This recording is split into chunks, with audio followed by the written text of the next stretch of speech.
Hi everyone, thanks for joining me today on this short little video for the Achilles tendon. So the Achilles tendon is what runs along the back of your foot here. Most people do know this, but interestingly, it's also the largest tendon of your body.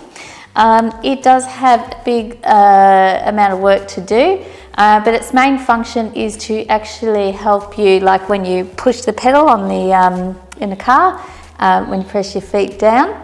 Okay, so it helps for the foot to function in that way, or also if you want to stand on your tippy toes.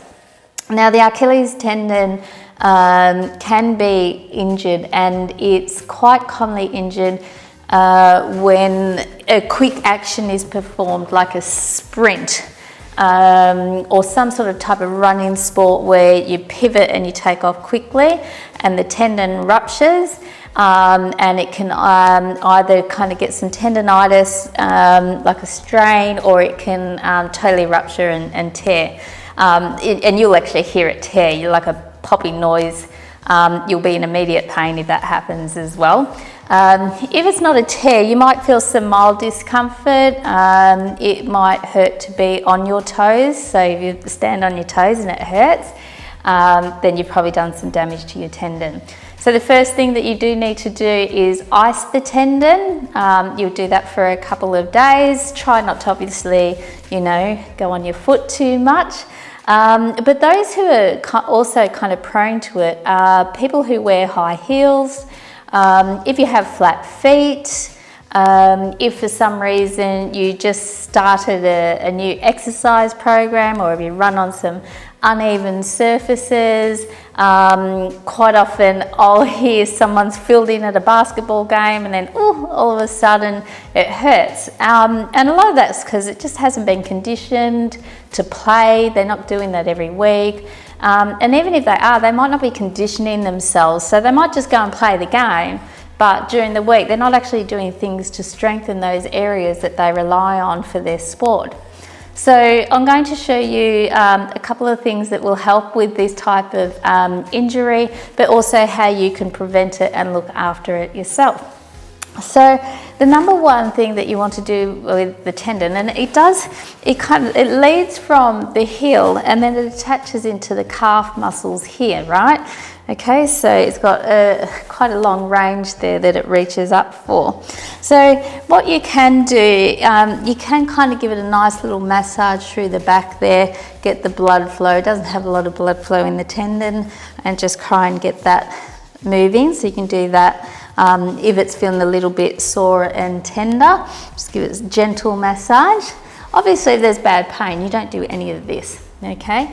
The other thing that you would then do is safely, you could do a calf stretch with a band. So a TheraBand is good, and a nice safe option is to have your band here, which is going to give you some control over how much stretch you give. So I'm pulling my foot back to stretch that calf. It's just a very nice, gentle way to actually do it. So if I was going to do this, I would hold this for up to a minute, and obviously do both feet, don't just do the one.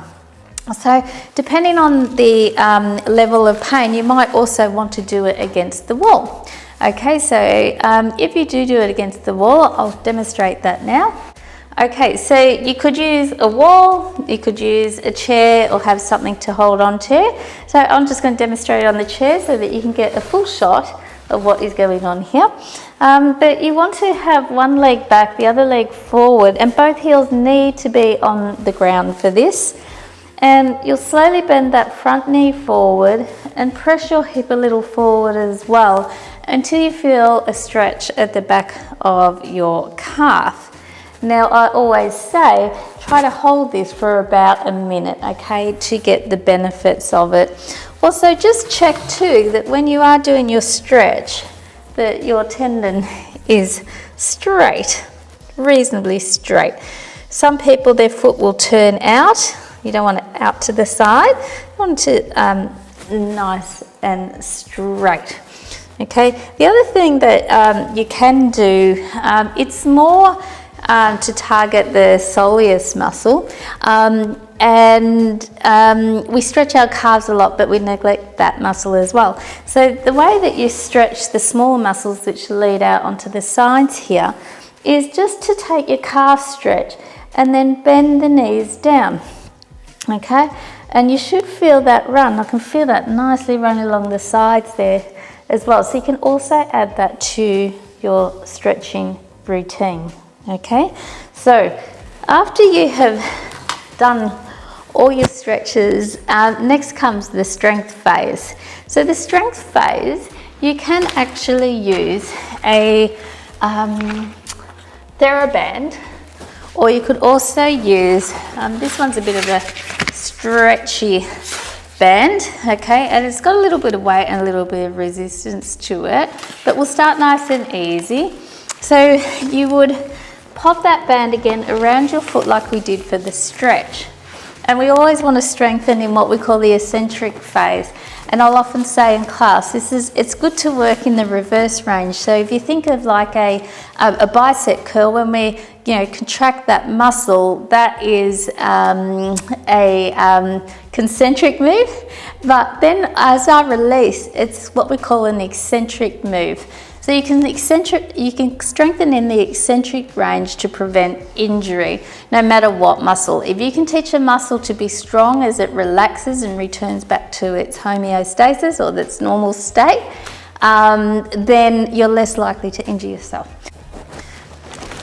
Okay, so you'll pop the band around the foot and we'll gently just press down into it, just nice and light. Okay, now it's as you come back in that I want you to try to resist the weight.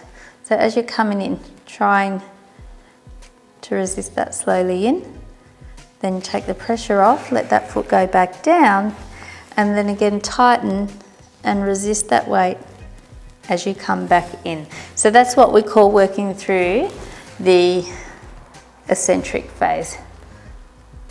So pushing back. When you work through both phases, you can still do it with the band. So you can actually provide some resistance with the band, and you can push down and feel that muscle, the calf muscle, contract and activate. And then as you come back in, resist as you come back in as well. So this is very entry level. So push, feel that muscle contract, and keep that weight on there as you pull it back, okay? That's actually quite a good little strengthening workout there. So the other way is to use this stronger band here. There's not as much give as a TheraBand. So again, starting nice and easy, you just move your foot down. You wouldn't put any pressure in, but you would resist the band as you come up. Relax the foot back down, press it down gently, and then resist that as it comes up. So that's really gentle, like an entry-level calf work that you would actually start with. From there, you then might progress to a calf raise. So we all know this machine in the studio, okay? And you're all pretty familiar with it, but you could do it with a step. Okay, so your next level might be to go onto a step to strengthen your calf. So what you would start is have both feet onto your step, come up on both, nice and easy, okay? But then you'll take that one foot behind and drop down and work slowly down through that stage. Pop the foot back on, come up nice and easy, foot back, and work the single leg, just coming down. I'll do that one more time. Back up, back, and then come back down. Now, you always want to make sure that your foot is tracking straight. You don't want to have your foot turning out or rolling in. Nice and straight, putting most of the weight through your big toe. Now, your progression from that would obviously then be to do the double calf raise in both directions, so coming up and coming down, okay? And again, be guided by pain or discomfort. I've shown you progressions already, so if this was too intense, you would take it back a level, And then finally, your third progression would be then to take the foot behind and work strongly through both levels. And if you were to do this, I'd do maybe 3 sets of 15 every day if this is something that is an issue for you. Okay, so I hope you enjoyed today's video. So remember, a little bit of massage into that tendon, bit of calf stretch with a band on the wall, any which way. You've even got this little rolly tool that you can always use gently into your calf muscles. Okay, those who come to the studio, I occasionally get this one out. Spiky ball, maybe a bit later. But then the more important part is to actually condition the muscle, make it strong, make it work hard through that drop down phase first, and then work through full phases too. Okay, the other last thing that I probably should mention also is just to also release the, so I'll take my sock off here, is a little bit of a toe stretch. So when you stretch your toe, you stretch this plantar muscle that comes into the heel, and then you'll just pull back and release as well. So that can take some pressure off the heel as well, because when that heel is being pulled up by that tendon, okay, so we're tight here, things flow on and affect the lower part of your feet as well. So again, hope you got something out of today's video. If you do have any Archilles questions or tendonitis or any issues you want to get through, feel free to ask me in the studio. Shoot me through an email. Otherwise, have a great week. Thanks for watching. Bye.